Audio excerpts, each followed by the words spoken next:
हम हिंदी व्याकरण में समास बताने जा रहे हैं।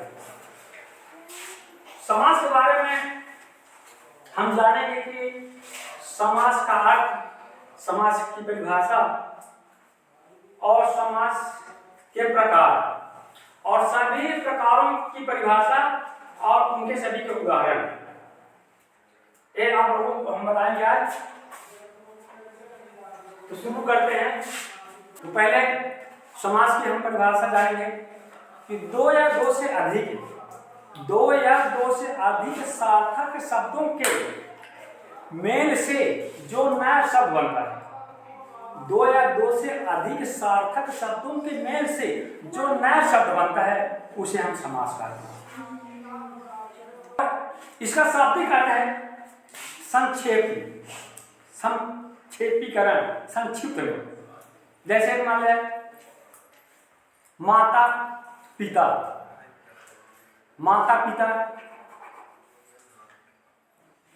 इसको संक्षेप हो गया माता पिता। उसके बीच में और जो लगा दे माता और पिता, जैसे राजगुरु, राजा का गुरु, राजमाता, राजा की माता, राजभवन, राजा का भवन। इसमें जो का है जो वही जो विग्रह माना जाता है।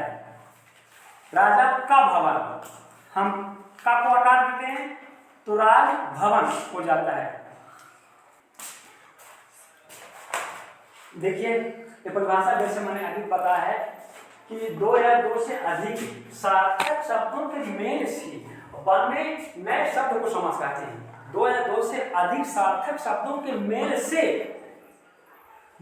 जो सार्थक शब्द बनता है, जो नया शब्द बनता है, उसी को हम समास कहते हैं। और समास का शाब्दिक अर्थ छोटा करना है, संक्षिप्त रूप है, संक्षेपीकरण है।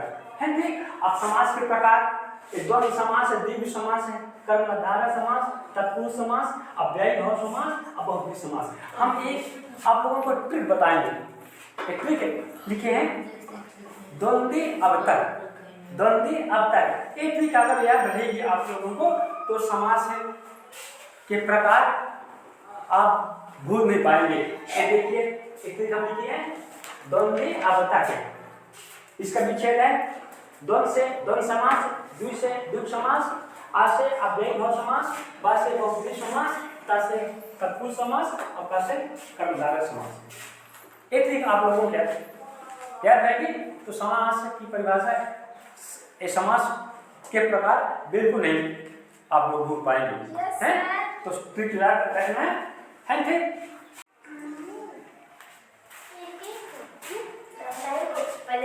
तो देखिए एक द्वंद्व समास की परिभाषा तो लिखिए, यानी दोनों पदों के बीच में योजक चिन्ह यानी ए वाली लाइन लगा हो और विग्रह करने पर उसमें और तथा या आए, और या आए, वहां पे द्वंद्व समास होता है। और इसमें एक और इसमें जोड़ी बोध होता है और विलोम शब्द का बोध होता है। इसमें दो चीज की पहचान है, एक जोड़ी का बोध और एक विलोम शब्द का बोध होता है। जैसे देखिए उदाहरण है ऊंच नीच एक जोड़ी का बोध होता है और विलोम शब्द माता पिता, लड़का लड़की, भाई बहन, बापुन, आग पानी, नदी नाले, छक्कापट। इसमें जोड़ी भी है और विलोम भी है। इसमें हम बीच में और लगा सकते हैं या लगा सकते हैं कि इसकी मुख्य पहचान द्वंद्व समास के बीच में ये योजक चिन्ह लगा होता है। जहां पे योजक चिन्ह है तो हम समझ लेंगे कि एक द्वंद्व समास है। इसमें हम बीच में और लगा सकते हैं या लगा सकते हैं। जैसे और लगा देंगे तो ऊंच और नीच, माता और पिता, लड़का और लड़की, भाई और बहन, पाप और पुण्य, आग और पानी, नदी और नाली, छल और कपट है। ठीक, ये समझ में आ गया ना द्वंद्व समास। हाँ, अब हम आते हैं द्विगु समास में। इसको हम भी डालते हैं। हाँ, अब दूसरा समास देखिए द्विगु समास। द्विगु समास में इसमें जिस समास में पहला पद संख्यावाचक या समूहवाचक हो और दूसरा पद प्रधान हो।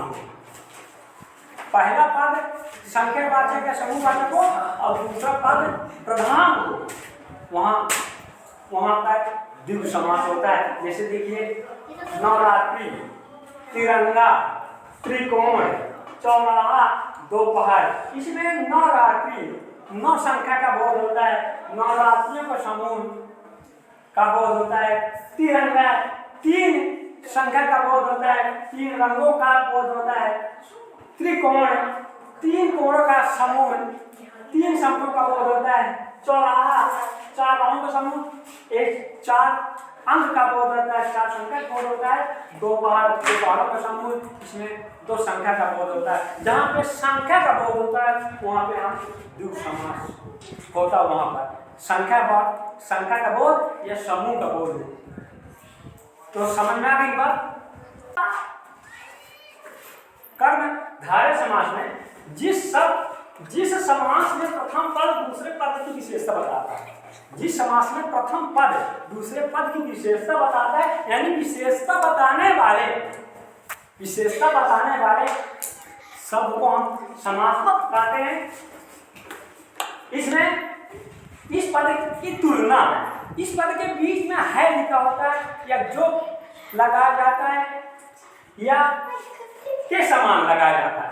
जैसे देखिए चंद्र, यानी चंद्र के समान, चंद्र मुख, ये प्रथम पद एक चंद्र और दूसरा पद मुख हुआ। चंद्र के समान, इसमें बीच में के समान आ जाएगा। चंद्र के समान मुख, जिसका मुख चंद्रमा के समान हो। महापुरुष, महान है जो पुरुष, जो हम यहाँ पे लिखा है विशेषता कि है, इसमें है होता है या होता है या जो आता।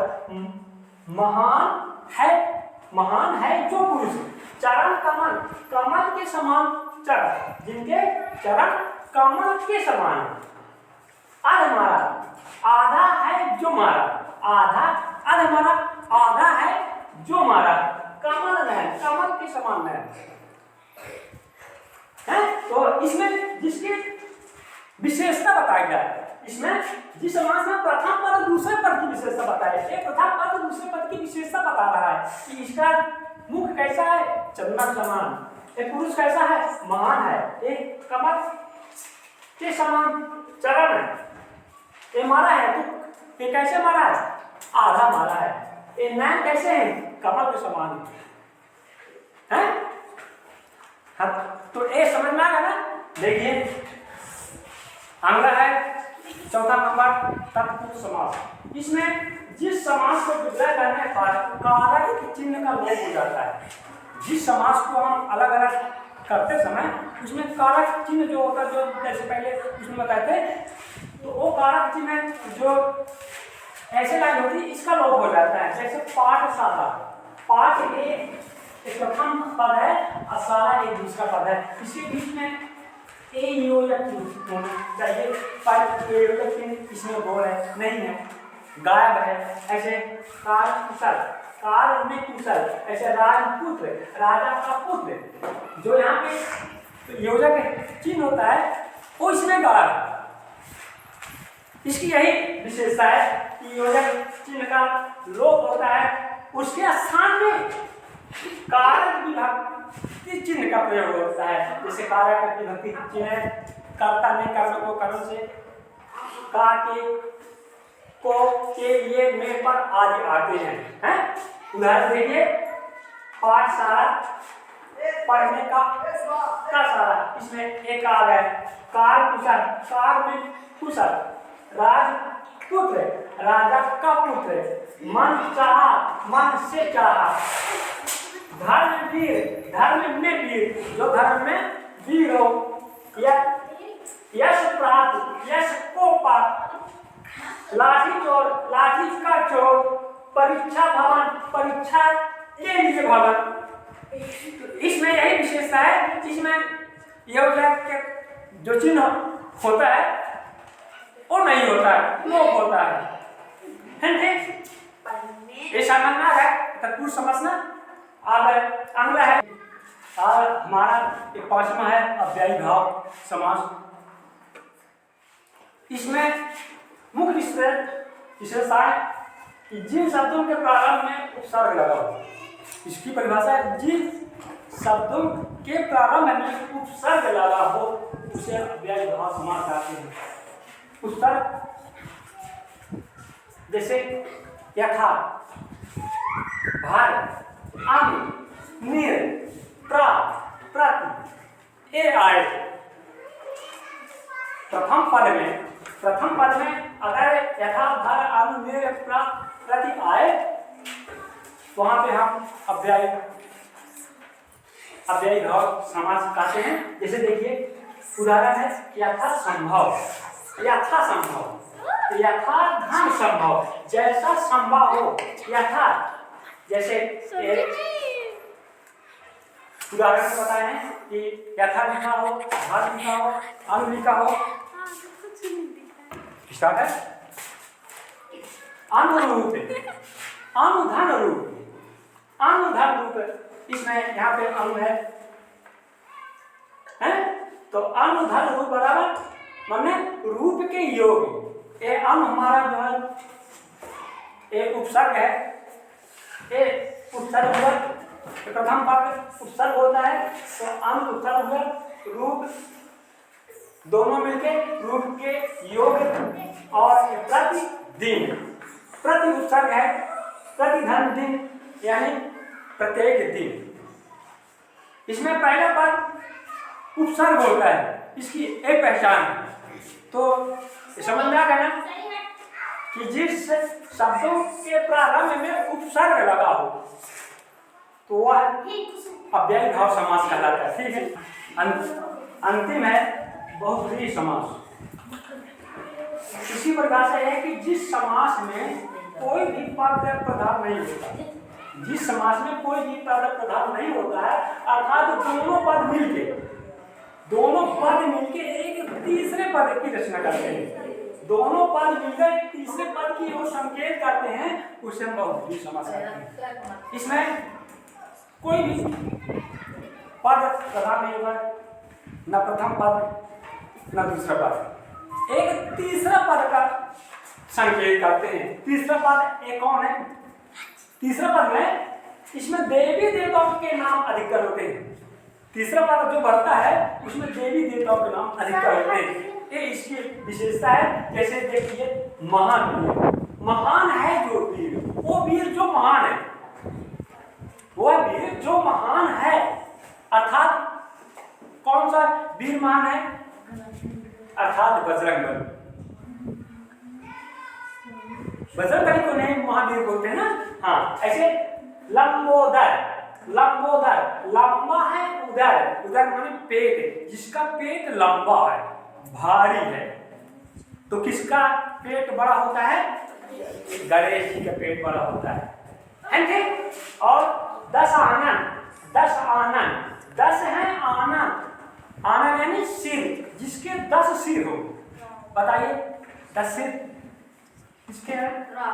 रावण के 10 सिर रावण के थे ना, है?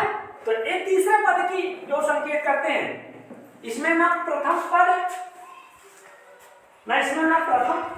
महान होता है और ना दूसरा पद। इसमें तीसरा पद जो बनता है, तीसरे पद की संकेत करते हैं।